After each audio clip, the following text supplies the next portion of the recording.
Sir வணக்கம். வணக்கம் Gabriel. So இப்போ கடந்த சில நாட்களாகவே பார்த்தோம்னா சீமான் ரஜினி சந்திப்பை பற்றி நிறைய செய்திகள் வந்துட்டு இருக்கு, நிறைய டிஸ்கஷன்ஸும் கிரியேட் ஆச்சு. அதுக்கப்புறம் பார்த்தோம்னா அதுக்கு டிஃப்ரெண்டான பொலிட்டிக்கல் ஆங்கிளும் கொடுக்கப்படுது. குறிப்பாக ஒரு முக்கியமான ஒரு பத்திரிகையில் ஒரு செய்தி வருது, கவர் ஸ்டோரியாக வருது. அவங்க சொல்கிற விஷயம் என்னென்னா, வரப்போகிற எலெக்ஷனில் நாம் தமிழர் கட்சி பிஜேபியோட அலைன்ஸ் ஃபார்ம் பண்ணி சீமான் அவர்களை சிஎம் கேண்டிடேட்டாக அவங்க ப்ரொஜெக்ட் பண்ண போகிறாங்க அப்படின்ற அளவுக்கு ஒரு நியூஸ் வருது. ஸோ சீமான் அவர்களுக்கு காவி சட்டையெல்லாம் போட்டு விட்டு ஒரு ஃப்ரண்ட் கவர் போட்டிருக்காங்க. ஸோ இப்போ ஒரு சின்ன ஒரு நிகழ்வு தான்.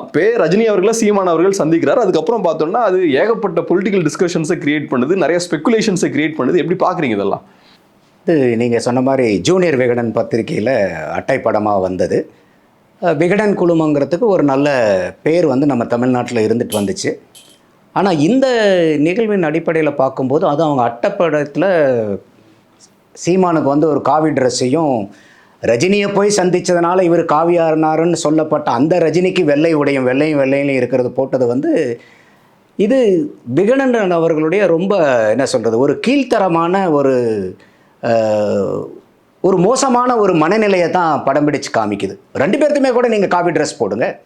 அப்போ ரஜினிக்கு நீங்கள் வெள்ளையும் போட்டு சீமானுக்கு நீங்கள் காவி ட்ரெஸ் போடும்போது அதில் உங்களுக்கு உள்ளர்த்தம் ஏதாவது இருக்குன்னு தானே நம்மளால் பார்க்க முடியுது.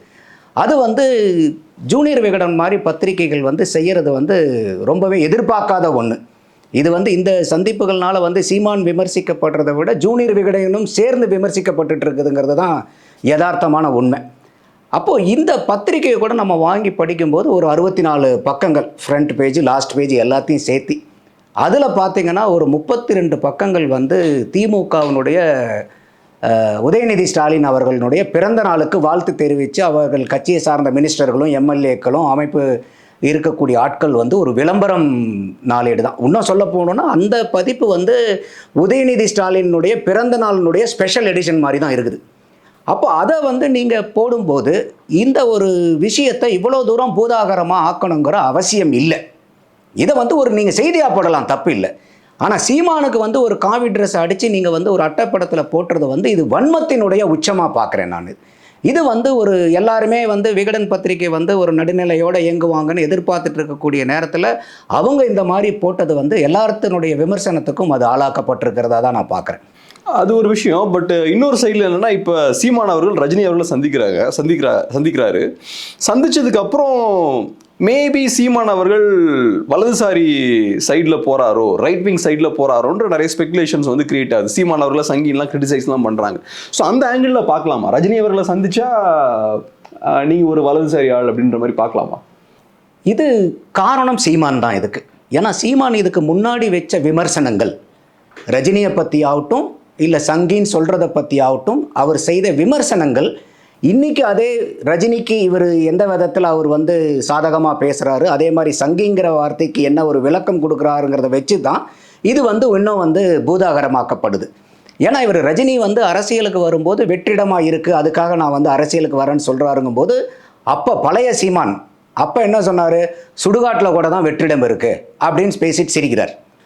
அதே மாதிரி இன்றைக்கி அவர் வெற்றிடம் இருக்கிறது உண்மைதானா, அவர் சொன்ன மாதிரி அன்றைக்கி இருந்த தலைவர்கள் இன்றைக்கி இல்லையேன்னு சொல்லிட்டு பார்த்துட்டு வந்த அடுத்த நாள், இப்போ பார்த்துட்டு வந்த அடுத்த நாள் அதுக்கு முன்னுக்கு பின் முரணான கொடுக்குறார்.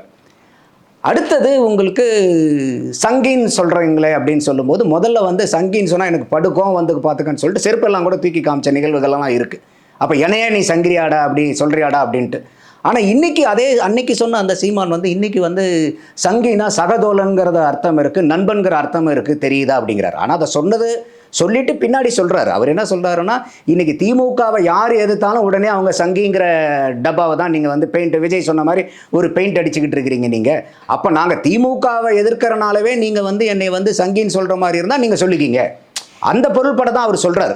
ஆனால் இங்கே என்ன வருதுன்னா, சீமான் அன்னைக்கு சொன்ன வார்த்தைக்கும் இன்றைக்கி சொன்ன வார்த்தைக்கும் ஒரு முன்னுக்கு புன் முரணாக இருக்குது. அடுத்தது என்ன சொல்கிறாரு, ரஜினி சிஸ்டம் சரியில்லைன்னு அன்னைக்கு சொன்னார். அப்போ இந்த சிஸ்டம் சரியில்லைன்னு சொல்கிறது இதுதான் உங்களுடைய அரசியலா? இங்கே என்ன சிஸ்டம் கெட்டு போய் கிடக்குது? அப்போ சிஸ்டம் சரியில்லைன்னு சொல்கிறதே இதெல்லாம் ஒரு அரசியலா அப்படின்னு சொல்லிட்டு அன்றைக்கி சீமான் இந்த கேள்வியை முன் வச்சிருந்தார். இன்றைக்கி அதே என்ன சொல்கிறாரு, சிஸ்டம் சரியில்லைன்னு அவர் சொன்னது கரெக்ட் தான். அவர் இங்கிலீஷில் சிஸ்டம் சரியில்லைங்கிறாரு, நம்ம அமைப்பு சரியில்லைன்னு தமிழில் சொல்கிறோம். அப்போ அவர் சொல்கிறது நம்ம சொல்கிறது ஒன்று தானே. அப்படின்னு இவர் சொன்ன கருத்துக்கள் எந்த கருத்துக்களெல்லாம் இவர் வந்து ஒரு பயங்கரமாக வீறு கொண்டு எதிர்வினை ஆட்டினாரோ அன்னைக்கு ரஜினிகாந்தை எதிர்ப்பா, இன்னைக்கு அத்தனை கருத்துக்களும் அவரே வந்து அந்த வார்த்தையில வந்து ஜகா வாங்குற மாதிரி இருக்கு. ரஜினியினுடைய லைஃப்பை எடுத்து நம்ம பார்க்கும்போது இன்னொன்று என்னன்னா, ரஜினியை யாரெல்லாம் எந்தெந்த காலகட்டத்தெல்லாம் எதிர்த்தாங்களோ அவங்க எல்லாமே திருப்பி போய் ரஜினி கிட்ட சரணடைஞ்ச நிகழ்வை தான் நம்மளால தொடர்ந்து பார்த்துக்கிட்டு இருக்க முடியுது. அந்த வகையில் வந்து சீமான் வந்து ரஜினியை வந்து ரொம்ப அவருக்கு, அதாவது வந்து நீங்க அரசியல் எதிர்த்து பேசுறது வேற, யார் ஒன்று வந்தாலும் இப்ப இன்னைக்கு கூட வந்து அவர் வந்து ரஜினி அவர்கள்கிட்ட போய் சீமான் எதுக்கு சரணடையணும், அதுக்கு என்ன தேவை இருக்கு?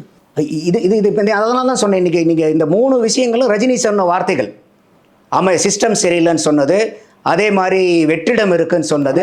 சரணடைகிறதுக்கு என்ன தேவை இருக்கு? அதுதான் அவருக்கு என்ன யூஸ் இருக்குன்ற. ஏன்னா இன்னைக்கு நீங்க எந்த கருத்தை வந்து நீங்க முன்னுக்கு பின் அன்னைக்கு பேசுனீங்களோ அதுக்கு அப்படியே நீங்க முரண்பாடோடு நீங்க இன்னைக்கு பேச வேண்டிய சூழ்நிலை வருது.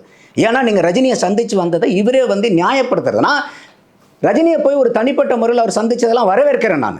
ஏன்னா நீங்கள் இன்றைக்கி வந்து ஒரு அரசியலில் இருக்கும்போது இன்றைக்கி ரஜினிக்குன்னு ஒரு வாக்கு வங்கி இருந்துச்சுனாக்கா அதை நீங்கள் போய் சந்திக்கிறது. நானே பல இடத்துல விமர்சனம் சீமானை பற்றி என்ன வச்சுருக்கேன், வெறும் கொள்கைகளை மட்டுமே பேசிகிட்டு இருக்கிறது உங்களுக்கு பலனளிக்காது. கொள்கை ஒரு கண்ணாக இருந்தாலும் யுக்தி இன்னொரு கண்ணாக இருக்கணும்னு தான் நானே இது பண்ணிட்டு இருக்கேன். ஒரு யுக்தியெல்லாம் கையாளணும்னு பல இடத்துல பேசியிருக்கேன்.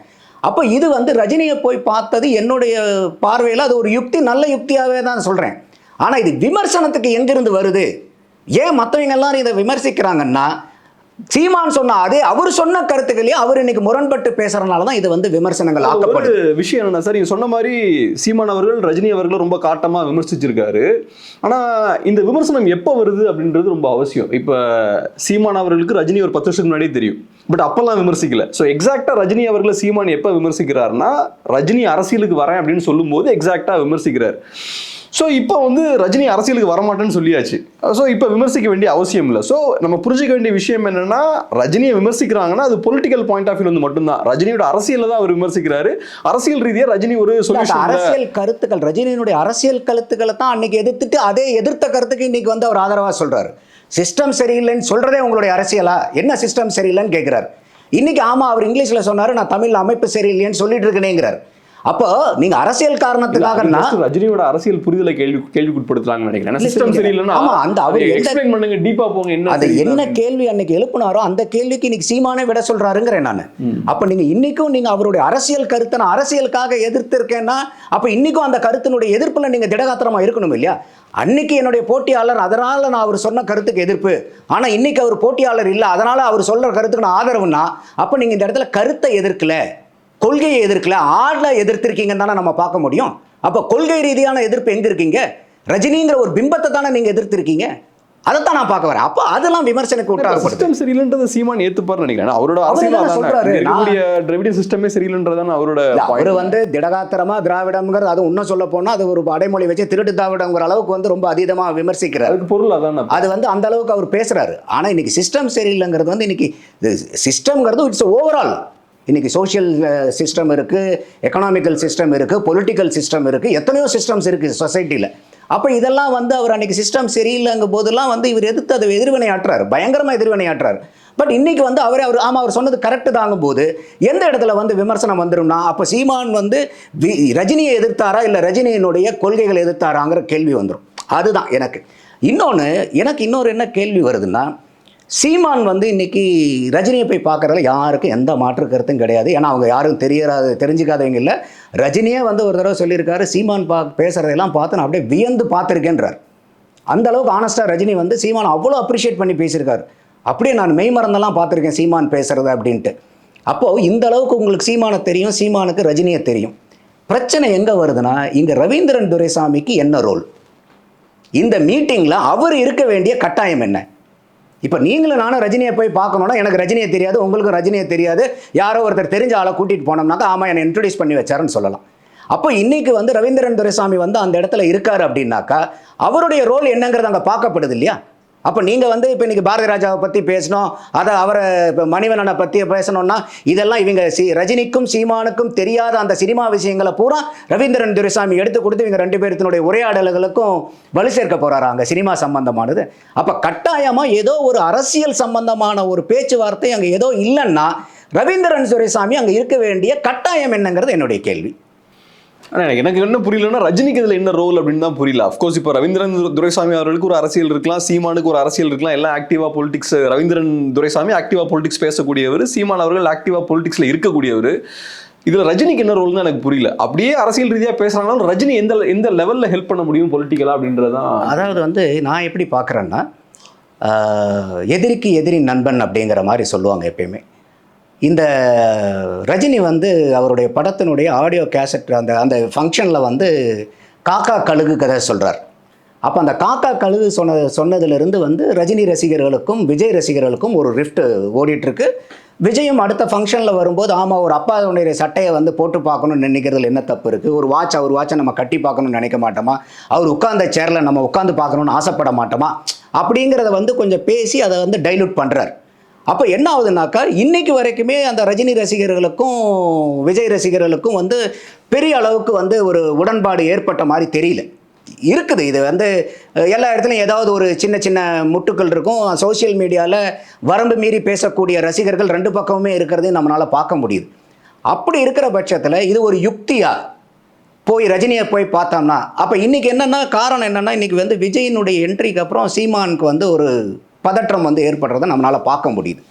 என்ன காரணம் அப்படின்னு கேட்டிங்கனாக்கா, இன்றைக்கி வந்து அவருக்கு வந்து முழுக்க முழுக்க தமிழ் தேசியம், விஜய் வந்து திராவிடமும் தமிழ் தேசியம்னு ரெண்டையும் கொண்டு வரும்போது, ஐயோ நம்மளுடைய கொள்கையை வந்து அவர் நீர்த்து போக வச்சிட்டாருன்னா என்ன பண்ணுறது, ஏற்கனவே நம்ம ஆளுங்க கிட்ட. இப்போ இன்றைக்கி 2024 நீங்கள் எலெக்ஷனில் பார்க்கும்போது பெருவாரியான இளைஞர்கள் பூரா போனது யார் பக்கம் போயிருக்காங்க, 19லேருந்து 24 கம்பேர் பண்ணும்போது பெருவாரியான இளைஞர்கள் வந்து பிஜேபி பக்கமும் சீமான் பக்கமும் தான் ரெண்டு பக்கமும் போன மாதிரி தெரியுது நமக்கு, வாக்கு வங்கி அதிகரித்ததை பார்க்கும்போது. அதாவது அப்போ இந்த மாதிரி இன்றைக்கி விஜய் வரும்போது விஜயனுடைய ரசிகர்கள் எல்லா கட்சியிலும் இருக்காங்க. அப்போ இந்த 2024 வந்து விஜய் தேர்தலையும் நிற்கல. அப்போ விஜய்க்கு சார்ந்து இருக்கக்கூடிய மக்கள், பல மக்கள் வந்து சீமானுக்கு ஓட்டு போட்டிருக்கிறதுக்கு வாய்ப்புகள் அதிகமாக இருக்குது. அப்போ அவரே ஒரு கட்சியை தொடங்கி வரும்போது தன்னுடைய வாக்கு அங்கே போயிட்டா என்ன பண்ணுறங்கிற ஒரு பயம், பதட்டம் இருக்குது. அதுக்கு ஏதாவது ஒரு எதிர்வினை ஆற்றி ஏதாவது ஒரு ஸ்ட்ராட்டஜி பண்ணணுங்கிறது அவருடைய நோக்கமாகவும் இருக்கலாம். அதுக்கு எப்படி ரஜினி ஹெல்ப் பண்ண முடியும்? அதை தான் சொல்ல வரேன். அப்போ இன்னைக்கு ரஜினிக்கு இப்போ இந்த ரஜினிக்கும் விஜய்க்கும் ரெண்டு பேர்த்துக்கு இந்த அண்டர் கரண்ட் போயிட்டு இருந்தனால ரசிகர்களுக்குள்ளார, அவங்களுக்குள்ளார இல்லை, இந்த ரசிகர்களுக்குள்ளார, ரசிகர்கள் தானே வாக்கு வங்கி, ரஜினியும் விஜய்ங்கிறது இல்லை, ரஜினி ரசிகர்கள் தான் வாக்கு வங்கிங்க. அப்போ இன்னைக்கு போய் நம்ம வந்து ரஜினியோட வந்து ஒரு உடன்பட்டு இருக்கிற மாதிரி, அதில் தான் நீங்கள் சொல்கிற கருத்து உடன்படுறேன். இன்னைக்கு அவர் பாலிடிக்ஸில் இல்லை. அப்போ அவருடைய ஆதரவாளர்களை பூரா என்னுடைய ஆதரவாளர்களை ஆக்கிக்கணுங்கிறது ஒரு ஸ்ட்ராட்டஜி தானே. இல்லை, பட் அப்படி பார்த்தா கூட இப்போ ரஜினியோட பொலிட்டிக்ஸ் வந்து ரொம்ப கிளியராக இருக்குது. அவர் ஆன்மீக அரசியல் அப்படின்ற மாதிரி பேசியிருக்காரு. ரஜினியோட அரசியல் கிளியராக இருக்குன்னு சொல்ல முடியாது, நிறைய குழப்பங்கள் இருக்குது. பட் ஒரு விஷயத்தை கிளியராக சொல்கிறார், ஆன்மீக அரசியல் அப்படின்ற விஷயத்தை கிளியராக சொல்கிறார். ஸோ அப்போ ரைட் விங் ஆதரவாளர்கள் தான், வலதுசாரிகள் தான் ரஜினியை ஆதரிப்பாங்க. இல்லை ஆன்மீகங்கிறது எப்படி? அப்போ நீங்கள் வீட்டில் ஆன்மீகங்கிறது என்ன, இந்த இடத்துல புரிதலே தவறாக இருக்குன்னு நினைக்கிறேன் சார். ஆன்மீகம் வேற, மதம் வேற. இந்த இந்த இந்த தெளிவெல்லாம் இருக்குல்ல, இதெல்லாம் ரெண்டாவது. இல்ல இல்ல இல்ல, நீங்க அரசியல் களத்துல ரஜினிகாந்தோட பாலிடிக்ஸ் ரொம்ப கிளியர். அவர் வந்து ரைட் விங் பாலிடிக்ஸ் கையில் எடுக்கிறாரு. அவரு இல்ல அப்படி நீங்க ப்ரோ பிஜேபி பாலிடிக்ஸ் கையில் எடுக்கிறாரு. இதுல ஒன்றும் குழப்பம் இல்லை, தேவையில்லை நினைக்கிறேன். இப்ப இது அது உண்மையா இருக்கிற பட்சத்துல ஏன் ரஜினிகாந்த் வந்து அவர் அந்த கட்சி ஆரம்பிக்கிறங்கிற இடத்துல எனக்கும் திருவள்ளுவருக்கும் காவி போட பார்த்தாங்க, இதுல ரெண்டு பேருமே நாங்க சிக்க மாட்டோம் வேற மாதிரி அப்ரோச் பண்ணோம். ரஜினி வந்து தமிழ் தேசியத்தை எடுத்துப்பாரா? எது தமிழ் தேசியத்தை ரஜினி இல்ல, அவர் நேஷனலிஸ்ட். என்ன நேஷனலிஸ்ட்னா என்ன நேஷனலிஸ்ட்? இந்தியா ஒன்றுபட்ட இந்தியாவா இருக்கணுங்கிறது அவர் தீக்கிரமா இருக்காரு. பிஜேபி என்ன நேஷனலிஸ்ட்? அவங்க இந்துத்துவ கொள்கை, அதுவும் Indian nationalist, but Indian nationalism தான். பிஜேபி இந்தியன் நேஷனலிசம் தான், ரஜினி இந்தியன் நேஷனலிசம் தான். சோ இப்போ ரஜினியோட ஆதரவாளர்கள் தமிழ் நேஷனலிஸ்ட் பார்ட்டிக்கு ஓட் போடுறதுன்றது வாய்ப்பே கிடையாது. ரஜினி ஆதரவாளர்கள் நீங்க சொன்ன மாதிரி அவங்க இந்தியன் நேஷனலிஸ்டா இருப்பாங்க, அவங்க பிஜேபிக்கு தான் ஓட் போடுவாங்க. இல்ல கேப்ரியல், நான் சொல்றது ரஜினியினுடைய ரசிகர்கள் வந்து ஒரு 1000 பேர் இருக்காங்கன்னா 1000 பேர் இங்க ஓட்டு போட்டுருவாங்கன்னு சொல்ல வரல. அந்த அது எப்பயுமே நடக்காது. நீங்க தமிழ் உணர்வு இருக்கிறவங்க கூட எல்லாருமே சீமானுக்கு ஓட்டு போட்டுருவாங்கன்னு நினைக்கிறீங்களா? தமிழ் பற்றாளர்கள் ஏகப்பட்ட தமிழ் பற்றாளர்கள் இருக்காங்க நாட்டில். சீமானை விட அதிக தமிழ் பற்றாளர்கள் இருக்காங்க. எல்லாருமே சீமானுக்கு ஓட்டு போட்டுருவாங்கன்னு நினைக்கிறீங்களா? ஒரு ஜாதியை வச்சு ஒரு கட்சி ஆரம்பிக்கிறாங்க, அந்த ஜாதியை சேர்ந்தவங்க பூரா அந்த ஜாதி கட்சிக்கு ஓட்டு போட்டுருவான்னு நினைக்கிறீங்களா? இன்னைக்கு இந்துத்துவாவை ஏற்றுக்கிறவன் இருக்கான், அவன் எல்லாருமே பிஜேபிக்கு ஓட்டு போட்டுருவான்னு நினைக்கிறீங்களா? இல்லை. எந்த இடத்துலையுமே நீங்கள் ஒரு குறுகிய வட்டத்துக்குள்ளார போகும்போது எல்லாருமே உங்களுக்கு 100க்கு 100 ஓட்டு வராது. அப்போ இந்த இடத்துல ரஜினி ரசிகர்களுடைய எல்லா ஓட்டும் அவருக்கு வரணுங்கிற அவசியம் இல்லையே. ஒரு 1000 ஓட்டில் ஒரு 100 ஓட்டு வந்தால் கூட அது அவருக்கு லாபம் தானே. இன்னைக்கு இப்போ பொலிட்டீஷியன்ஸை பொறுத்த வரைக்கும் ஓட்டு எங்கேருந்து வந்தாலும் அவங்களுக்கு லாபம் தானே. சந்திப்பு அப்படி ஓட்ஸை ட்ரான்ஸ்ஃபர் பண்ணிடுமா? இதெல்லாம் ஒரு யுக்தி. ஆகுதான் ஆகலையாங்கிறதெல்லாம் நமக்கு எலெக்ஷன் தான் சொல்லணும். அப்போ நீங்கள் எப்போவுமே ஒரு யுக்தி நீங்கள் டிசைன் பண்ணும்போது ஒரு எதிர்பார்ப்பின் பேரில், ஒரு யூகத்தின் பேரில் எந்தெந்த இடத்துலலாம் எப்படி எப்படிலாம் போகலான்ட்டு ஒரு ஸ்டெப்பும் மட்டும் யோசிக்காமல் ஒரு 10 ஸ்டெப் அகட்டாக திங்க் பண்ணி ஓகே இப்படிலாம் போனால் எங்கே வருதுன்னு அந்த ப்ரோஸ் அண்ட் கான்ஸை பூரா எவால்வேட் பண்ணி, இதெல்லாம் எவால்வேட் பண்ணாமல் போய் பார்த்துருக்க மாட்டார் சீமான். அதெல்லாம் அந்தளவுக்கு வந்து அவருக்கு வந்து அரசியல் புரிதல் இல்லாதவரும் இல்லை.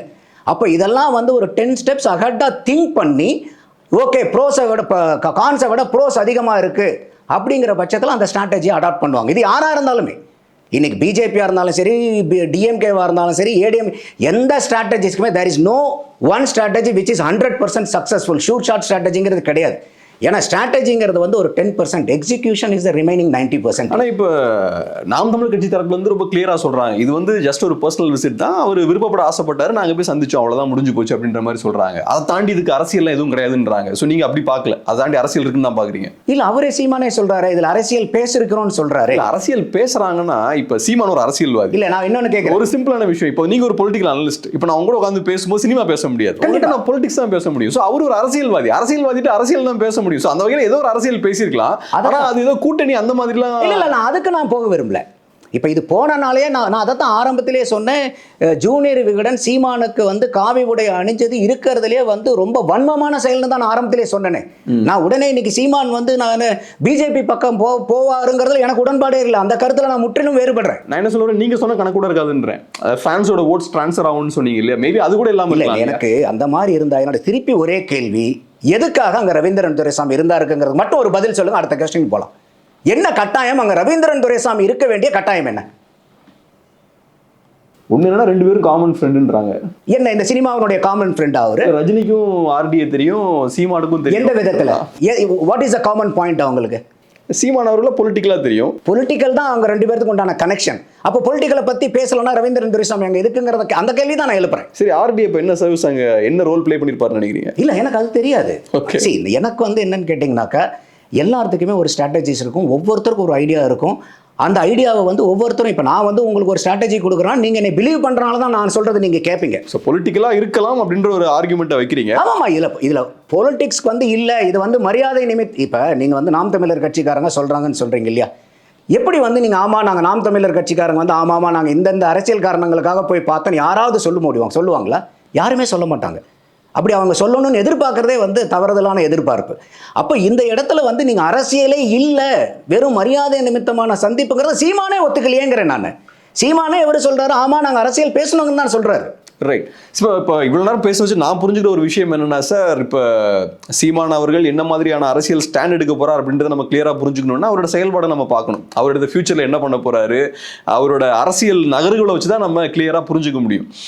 ஸோ இப்போ என்னன்னா, ஆனால் இந்த மாதிரி விஷயங்களை நம்ம நிறைய டிஸ்கஸ் பண்ணிட்டு இருக்கோம். இதை பார்க்கும்போது ஏதோ ஒரு வகையில் இந்த லாஸ்ட் ஒரு 1 இயராக தேவையில்லாத நிறைய விஷயங்களை மீடியாவில் டிஸ்கஸ் பண்ண வேண்டிய ஒரு தேவை ஏற்படுதோ அப்படின்ற ஒரு ஐடியா எனக்கு தோணுது. குறிப்பாக மெயின் ஸ்ட்ரீம் மீடியா பார்த்தோம்னா டிஸ்கஸ் பண்ணுற விஷயங்கள் எல்லாம் இந்த மாதிரி தான் இருக்குது. இப்போ சீமான் அவர்கள் ரஜினி அவர்கள் சந்திப்பு வந்து ஒரு 10 டேஸாக டிஸ்கஸ் பண்ணியிருக்காங்க. அதே மாதிரி டிவிகேவுக்கும் அதிமுகவுக்கும் இடையே அந்த சீட் ஷேரிங் பேச்சுவார்த்தை நடந்தது. அது வந்து சும்மா ஜஸ்ட் ஒரு சின்ன ரூமர் தான். பட் அதை வச்சு மெயின் ஸ்ட்ரீம் மீடியாலலாம் அதை பெரிய டிஸ்கஷனாக அதை நடத்தினாங்க.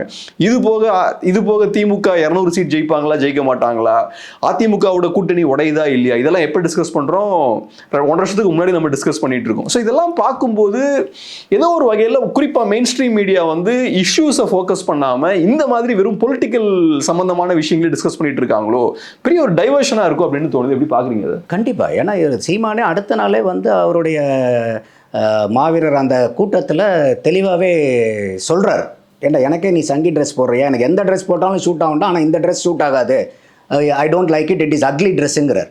அதுக்கு அவரே அங்கே விளக்கம் கொடுக்குறார். அதுக்கு மேலே இது வந்து பேசணுங்கிற அவசியமே இல்லை. ஆனால் இந்த இடத்துல வந்து என்னென்னா, இன்றைக்கி வந்து மெயின் ஸ்ட்ரீம் மீடியா, அதே நீங்கள் விகடனுடைய இது எடுத்துக்கங்க, அந்த இடத்துல வந்து பார்த்திங்கன்னா உள்ளார அதானியும் அந்த இபியில் அவங்க மேலே அந்த கோர்ட்டுக்கு அமெரிக்காவில் வந்திருக்கக்கூடிய கேஸ் வந்து அவங்க வந்து அதையும் வந்து அந்த உள்ளார வந்து ஒரு கட்டுரை இருக்குது உள்ளார. அதையெல்லாம் நீங்கள் மெயின் படமாக போட்டிருக்கணும். இன்றைக்கி மெயின் ஸ்ட்ரீம் மீடியாவில் அதையெல்லாம் நீங்கள் எல்லா இடத்துலையும் விவாதிச்சிருக்கணும். இன்றைக்கி தமிழ்நாட்டினுடைய பிரச்சனை இன்னொரு பக்கம் எடுத்துக்கோம். இவர் நீங்கள் வந்து சீமான் காவி ட்ரெஸ் போடுறாரோ, வெள்ளை ட்ரெஸ் போடுறாரோ, காக்கி ட்ரெஸ் போடுறாரோ, மக்களுக்கு என்ன பிரச்சனை? அப்போ நீங்கள் மக்களுடைய பிரச்சனை, நீங்கள் எத்தனை பிரச்சனை இருக்குது இன்றைக்கி? அரசாங்க ஊழியர்கள் பூரா எத்தனை வந்து திட்டங்களை வந்து எங்களுக்கு சொல்லி நீங்கள் எங்களுக்கு பழைய ஓய்வூதிய திட்டம் கொடுக்குறோம், நீங்கள் கான்ட்ராக்ட் எம்ப்ளாய் இருக்கிறவங்களை பூரா பர்மனெண்ட் எம்ப்ளாய் ஆக்குறேன்னு சொன்னீங்க. பென்ஷனர்ஸ்க்கு வந்து 70 வயசு மேலே ஆனவங்களுக்கு பூரா நீங்கள் அதிகமாக பென்ஷனை ஏற்றி கொடுக்குறேன்னு சொன்னீங்க. இவ்வளோ பிரச்சனைகள் இருக்குது. அப்போ வந்து நாங்கள் எதிர்க்கட்சி தலைவராகவே உங்களை நாங்கள் அடுத்த தடவையும் உட்கார வைக்கிறோம். ஏன்னா நீங்கள் எதிர்க்கட்சி தலைவராக இருந்தீங்கன்னா தான் உங்களுடைய அன்பு அனுசரணை எல்லாமே வந்து அரசாங்க ஊழியர்கள் மேலே இருக்குது. அதை பற்றி நம்ம எங்கேயுமே பேசல பண்ணல. அடுத்தது வந்து பார்த்தீங்கன்னாக்கா இன்றைக்கி அந்த அதானியினுடைய இன்றைக்கி பூதாகரமாக பிரச்சனை இருக்குது. அப்போ இன்றைக்கி வந்து பார்த்தீங்கன்னா அந்த 2021-22 காலகட்டத்தில் தான் டிரான்ஜெட்கோவில் வந்து அந்த காசு வந்து கொடுக்கப்பட்டதா அமெரிக்காவில் வந்து அந்த கேஸ் வந்து சொல்கிறாங்க. அப்போ அந்த டைமில் வந்து ஆளுங்கட்சியாக இருக்கிறது யார்? 21-22 இதே திமுக தான் இருக்குதுங்க. அதே பத்திரிகையில் நீங்கள் வந்து இதை கட்டுரையும் போடுறீங்க. உதயநிதி ஸ்டாலினுக்கு உண்டான அத்தனை பாராட்டுகளும் பாதிக்கு பாதி பக்கம் அவரை பற்றி தான் பிறந்தநாள் செய்தி போட்டிருக்கீங்க. அப்போ இந்த பிரச்சனையை ஏன் நீங்கள் அட்டப்படத்தில் போடல? அப்போ அதை விட வந்து இவர் இந்த பிரச்சனை பெருசா உங்களுக்கு நாட்டுக்கு? ஒரு விஷயம் என்னன்னா, இந்த கஸ்டோடியல் டெத்லாம் பற்றி அதிமுக ஆட்சி காலத்தில் அவ்வளோ ஸ்ட்ராங்காக மீடியா எடுத்து பேசினாங்க. இப்போ நடந்துட்டு இருக்கு. ஆனால் எந்த மீடியாவும் கஸ்டோடியல் டெத் பற்றி பேச மாட்டேங்கிறாங்க. ஆமாம், இன்னைக்கு என்ன காரணம்னா, இன்னைக்கு வந்து எனக்கே இன்னொரு விமர்சனம் அதிமுக மேலே என்ன இருக்குன்னா, இப்போ இன்னைக்கு திமுக ஆட்சி காலத்தில் 2021-22 இந்த அதானியினுடைய ஒரு லஞ்சம் டிரான்ஜெட்கோக்கு கொடுத்தாங்கன்னு அங்கே கேஸ் ஃபைல் ஆகிட்டு பிடிவாரண்ட் போட்டிருக்கும் போது அதிமுக இதை பற்றி ஒரு வார்த்தை பேசியிருக்கா இது வரைக்கும்? அப்போ என்னன்னா, அவங்களுக்கு இதே நம்ம சொல்ல போனால் நம்ம பழைய குப்பைக்கு இது அவங்க கலர்னா என்ன பண்ணுறாங்கங்கிற பயம். ஆமாம். அப்போ இது வந்து 2 பேர் தான் பேசுகிறாங்க. ராமதாஸ் பேசுகிறாரு, சீமான் பேசுகிறாரு. இவங்க 2 பேர் தான் பேசுகிறாங்க. அப்போ ராமதாஸ் பேசுறது கூட அவர் என்ன சொல்கிறார்? உங்களுக்கு ஒரு வேலை இல்லையா? அவருக்கு வேலை இல்லாமல் சும்மா அறிக்கை விட்டுருவார். இதுக்கெல்லாம் நாங்கள் பதில் சொல்லணுமா அப்படின்ட்டு போகிறார், கடந்து போகிறார். அப்போ இதெல்லாம் தானே விவாதிக்க வேண்டியது வரும். அப்போ இன்னைக்கு இது என்ன சாதாரண கேள்வி கேட்டாரா ராமதாஸ்? சினிமாக்கு எந்த சினிமாவுக்கு போய் பார்த்தீங்க, இல்லை உங்கள் குடும்பத்தோட எங்கே வந்து பிக்னிக் போனீங்கன்னா கேட்டார். அவருக்கு ஒரு வேலை இல்லை பதில் சொல்கிறதுக்குன்னு. நீங்கள் உங்களுடைய ஆட்சிக்கு கீழே இருக்கக்கூடிய டிரான்ஜெட்கோவில் இருக்கக்கூடிய அதிகாரிகளுக்கு அம்பானி குழுமத்திலிருந்து அதானி குழுமத்திலிருந்து உங்களுக்கு லஞ்சம் கொடுக்கப்பட்டதா அமெரிக்காவில் கேஸ் நடந்துட்டு இருக்குதுங்கும்போது சாதாரண விஷயமா இது? அப்போ இதுக்கெல்லாம் வந்து அவருக்கு பொழுது போகாமல் அறிக்கை விடுவார், இதுக்கெல்லாம் நான் பதில் சொல்லணுமான்னு கேட்கலாமா? அப்போ இதெல்லாம் வந்து இது பண்ணணும் இல்லையா, டிபேட்டில் கொண்டு வரணும்ல. அப்போ மக்களுக்கு வந்து ஒரு விழிப்புணர்வு வரணும்ல என்ன நடந்திருக்குங்கிறத. அப்போ இன்னைக்கு பிரச்சனையே என்ன உங்களுக்கு? கரண்ட் பில் இன்னைக்கு திமுக ஆட்சி வந்ததுக்கப்புறம் எவ்வளோ விலை ஏறி இருக்குது? இப்போ நாங்கள் ஆட்சிக்கு வந்தால் 2 மாதத்துக்கு ஒரு தடவை இருக்கக்கூடியதை மாதம் கரண்ட் பில் கொடுப்போன்னு வாக்குறுதி கொடுத்தீங்களா இல்லையா? அப்போ நீங்கள் எந்த பிரச்சனையில் வந்து ராமதாஸ் அவர்கள் கேள்வி எழுப்புறாரோ அந்த பிரச்சனையினால இன்னைக்கு மக்கள் நீங்களும் நானும் பாதிக்கப்பட்டு இருக்கோமா இல்லையா? ஒவ்வொரு குடும்பத்துக்கும் 30-40% மேலே எலக்ட்ரிசிட்டி பில் இன்னைக்கு அதிகமாக கட்டிட்டு இருக்கோமா இல்லையா? அப்போ இதெல்லாம் நாங்கள் உதவுறோன்னு சொல்லி தான் நீங்கள் ஆட்சிக்கு வந்தீங்க. அப்புறம் அதே மாதிரி இன்னைக்கு வந்து ஒரு வேலை வாய்ப்பு பிரச்சனைகள் எவ்வளோ பிரச்சனைகள் இருக்குது? 2 பிரச்சனைகள் இருக்குது. ஒன்று, படித்தவனுக்கு வேலை இல்லை. இன்னொன்று, கம்பெனிக்காரங்களுக்கு தகுதியான ஆள் வேலைக்கு இல்லை. ரெண்டுமே பாருங்க, இட் இஸ் கான்ஃப்ளிக்ட். ரெண்டுமே வேலைக்கு ஆள் இல்லைங்கிறது ஒரு பக்கம், ஆனால் வேலைக்கு தகுந்த ஆள் இல்லைங்கிறது இன்னொரு பக்கம். 2 பக்கமுமே ப்ராப்ளம் இருக்கு. கம்பெனிஸுகளுக்கும் டேலண்டான எம்ப்ளாயி இல்லைன்றாங்க, படித்தவனுக்கும் வந்து வேலை இல்லைன்றாங்க. அப்போ இதெல்லாம் யார் வந்து உங்களுக்கு அட்ரஸ் பண்ண வேண்டியது? அப்போ இதெல்லாம் வந்து ஒரு சோஷியல் இஷ்யூ இல்லையா? அப்போ இதையெல்லாம் நீங்கள் அட்ரஸ் பண்ண, நம்ம வந்து இந்தியாவாகட்டும் தமிழ்நாடாகட்டும் இளைஞர்கள் தான் நம்மளுடைய எதிர்காலம் சொல்லிட்டு இருக்கோம்ல. 30-40% யூத்து தான் இங்கே இருக்காங்கன்னு சொல்கிறோம் இல்லையா? அப்போ அவங்களுக்கு, ஏன்னா இன்னைக்கு வந்து இந்தியாவில் வந்து பார்த்தீங்கன்னா I think it is 2nd or 3rd state which is having more aged population, Tamil Nadu.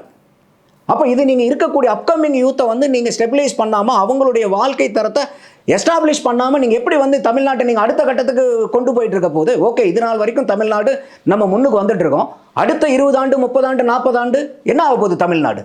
அப்போ இதெல்லாம் இவ்வளோ பிரச்சனைகள் இருக்கும்போது சின்ன சின்ன சின்ன சின்ன சின்ன ஒரு ட்ரிவியல் இஷ்யூஸ் எல்லாம் எடுத்து நீங்கள் மக்கள் மன்றத்துக்கு கொண்டு வரதுக்கு பதிலாக இந்த மாதிரி ஆக்கப்பூர்வமான கருத்துக்களை வந்து மக்கள் மன்றத்தில் கொண்டு வந்து மெயின் ஸ்ட்ரீம் மீடியாவாகட்டும் யூடியூப் சேனல்ஸ் ஆகட்டும் எல்லாத்தையுமே நான் இதில் இன்க்ளூட் பண்ணுறேன். எல்லாருமே இந்த மாதிரி ஒரு டாப்பிக்கை வந்து டிஸ்கஸ் பண்ண ஆரம்பித்தாங்கன்னா பப்ளிக்கு வந்து ஒரு ரியல் அவேர்னஸ் கிடைக்கும். அப்போ அவங்களுக்கு பப்ளிக்கு ஒரு புரிதல் வரும். அப்போ இதை விட்டுட்டு நான் திராவிடமா தமிழ் தேசியமா, இன்றைக்கி மக்களுக்கு என்ன, மக்கள் எனக்கு இன்றைக்கி படிக்கணும், நல்ல படிப்பு எனக்கு கிடைக்கணும், குவாலிட்டியான கல்வி கிடைக்கணும், எனக்கு படித்ததுக்கு உண்டான வேலை வாய்ப்பு கிடைக்கணும், வேலைக்கு தகுந்த ஊதியம் கிடைக்கணும், என்னுடைய கிடைக்கக்கூடிய ஊதியத்தை வச்சு நான் ஒரு நல்ல குடும்பத்தை அமைச்சு ஒரு அமைதியான ஒரு மேம்பட்ட வாழ்க்கையை வாழணும். இதுதானே சார் அரசியல். நீங்கள் திராவிடம் பேசுங்க, தமிழ் தேசியம் பேசுங்க, இந்துத்துவா பேசுங்க, நேஷனலிசம் பேசுங்க, எதை வேணால் பேசுங்க. கடைசீட்டில் இந்த அரசியலுங்கிறது எதுக்காக? மக்களுடைய நல்வாழ்வுக்காக தான். நீங்கள் கொள்கை என்ன வேணால், கோட்பாடு என்ன வேணால் வச்சுக்கங்க, அதுக்கு பேர் என்ன வேணால் வச்சுக்கங்க. At the end of the day நம்ம மாநிலத்தில் நம்ம நாட்டில் வாழக்கூடிய மக்கள் சந்தோஷமாக செழிப்பாக இருக்காங்களா? இன்றைக்கி இருந்ததை விட நாளைக்கு நல்லா இருக்க போகிறாங்களா? நாளைக்கு இருந்ததை விட அடுத்த நாள் நல்லா இருக்க போகிறாங்களா? இதுதானே அரசியல். அரசு எப்படி இயங்குங்கிறது தானே அரசியல். அப்போ அந்த மக்களுக்கு உண்டான அடிப்படை, மக்களுக்கு உண்டான வாழ்வாதாரத்தை எப்படி மேம்படுத்துறதுங்கிறதான அரசியல். இதில் நீ திராவிடம் பெருசா தமிழ் தேசியம் பெருசா, அது நீங்கள் சண்டையை தனியாக போய் வச்சுக்கங்க. மக்களுக்கு இன்னைக்கு எந்த அளவுல நீங்க யாரை வேணா நீங்க வாங்க, எங்களுக்கு தேவை, எங்களுக்கு எந்த மாதிரி ஆட்சி. இப்போ ரொம்ப நீளமா டிஸ்கஷன் போயிட்டு இருக்கு. பட் இதை டிஸ்கஸ் பண்ணிடுவோம். ஏன்னா இது ரொம்ப முக்கியமான பாயிண்ட் பாக்குறேன். இப்போ திராவிடமா தமிழ் தேசியமா அப்படின்ற டிஸ்கஷன் வந்து தேவையில்லை அப்படின்னு சொன்னீங்க இல்லையா? ஆக்சுவலா அது தேவையில்லைன்னு சொல்ல வரல, அது அதை மட்டுமே பிரதானம் இல்லைங்கிறேன். அது ரொம்ப தேவையான ஒரு விஷயம். இந்த திராவிடமா தமிழ் தேசியமாங்கிறது ஒரு கொள்கை சார்ந்த ஒரு விளக்கம் மட்டும். கொள்கை சார்ந்த விஷயம் ஏன் ரொம்ப அவசியம்னா, நீங்க கொள்கை சார்ந்த விஷயத்துல ஒரு தெளிவு இருந்தாதான் உங்க சொசைட்டி அடுத்த ஸ்டேஜுக்கு போகும். உங்க சொசைட்டிக்கு வந்து கொள்கை சார்ந்த ஒரு பார்வை வேணும். இப்போ உதாரணத்துக்கு இப்போ 1917 ரஷ்யாவில் ஒரு மன்னராட்சி இருக்கு. ஸோ இப்போ மன்னராட்சியை வீழ்த்தி ஒரு கம்யூனிஸ்ட் கவர்மெண்ட் கொண்டு வரணும் அப்படின்றது கம்யூனிஸ்டுகளோட பார்வையாக இருந்துச்சு. அது ஒரு கொள்கை. அந்த கொள்கை இருந்தால் தான் நீங்கள் வந்து ஒரு மாற்றத்தை கொண்டு வர முடியும். மக்களோட லிவிங் ஸ்டாண்டர்ட்ஸும் இன்க்ரீஸ் ஆகும். இப்போ இல்லை நான் வெறுமனே மக்களோட லிவிங் ஸ்டாண்டர்டை மட்டும் இன்க்ரீஸ் பண்ணுவேன், மக்களுக்கு நல்லது பண்ணுவேன் அப்படின்னு யோசிச்சிருந்தா அங்கே மன்னராட்சி தான் இருந்திருக்கும் இல்லையா? ஸோ அதனால இங்கேயும் அப்படிதான். இப்போ இங்கே வந்து திராவிடியன் பார்ட்டிஸ் இருக்கு, திராவிடியன் சிஸ்டம் இருக்குன்னா நிஜமான ஒரு மாற்று எனக்கு வேணும் அப்படின்னு நான் யோசிக்கும் போது கொள்கை சார்ந்த விவாதங்கள் ரொம்ப அவசியம். அப்போதான் நெக்ஸ்ட் நம்ம என்ன பண்ண போகிறோம், இதை எப்படி ரிப்ளேஸ் பண்ண போறோம், இதை ரிப்ளேஸ் பண்ண வேண்டியதுக்கான தேவை என்ன, அதெல்லாம் டிஸ்கஸ் பண்ணுவாங்க. சோ கொள்கை சார்ந்த அந்த விவாதம் ரொம்ப அவசியம். இல்ல நான் கொள்கை தேவையில்லை அதான் இப்போ அஃப்கோர்ஸ் உங்களோட பாயிண்ட் எனக்கு புரியுது. அதாவது என்னன்னா தேவையில்லாத நிறைய டிஸ்கஷன் போயிட்டு இருக்கு அப்படின்ற விஷயத்தை தான் சொல்றீங்க. பட் இருந்தாலும் இந்த ஒரு பாயிண்ட்ல மட்டும் ஒரு கிளாரிஃபிகேஷன் கொடுத்துடலாம்னு பாருங்க. எனக்கு நீங்க சொல்றதுல அப்சல்யூட் ஐ மீன் அக்ரிமெண்ட். அதாவது இந்த கொள்கை ஒண்ணுமே வேண்டாம், நீங்க எல்லாம் தூக்கி மூட்டை கட்டி வைங்கன்னு நான் சொல்லலை. ஏன்னா நீங்க வந்தீங்கனாலும் அந்த கொள்கையை அடிப்படையாக வச்சு தான் நீங்க முடிவுகள் எடுப்பீங்க.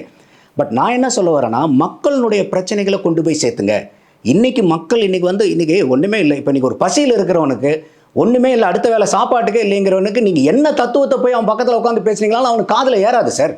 அப்போ நீங்கள் பசிச்சவங்களுக்கு முதல்ல அந்த பசியை தீர்த்ததுக்கு அப்புறம் தான் அவனுக்கு அடுத்தது என்னங்கிற சிந்தனையே வரும்.